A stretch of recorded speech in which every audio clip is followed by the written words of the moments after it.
ព្រមបងប្អូនទាំងអស់គ្នាបងប្អូនកុំភ្លេចចូលទៅបិទកន្លែងនេះផងបងប្អូនកន្លែងនេះសំខាន់មែនទែនព្រោះអីកាលណាយើងអត់បិទ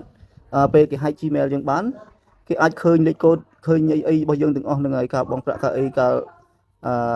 លេខកូដសម្ងាត់យើងនៅប្រហែលក្នុង Gmail ហ្នឹងគេអាចមើលឃើញទាំងអស់ហ្នឹងហើយបើសិនជាបងប្អូនបើកកន្លែងនេះគឺវាបំពេញលេខកូដឲ្យស្វ័យប្រវត្តិតែម្ដងគេចូលគណនីយើងមិនថាការបងប្រាក់ការអីទេចូល Play Store បងប្រាក់បងអីទេគឺគណនីហ្នឹងវាលោតចូលឲ្យស្វ័យប្រវត្តិហ្មងអូខេបងប្អូនចូលមើលទាំងអស់គ្នាមកតើចូលដល់កន្លែងណាហ្នឹងហើយទី1ឡើងបងប្អូនចុចទៅលើការកំណត់យើងមកនេះការកំណត់នេះបងប្អូនណាហ្នឹងហើយប៉ះការកំណត់នឹងពើបអូសលើមកហ្នឹងហើយអូសលើមកមករកពាក្យថា Google បងប្អូនណាហ្នឹងហើយ Google នេះ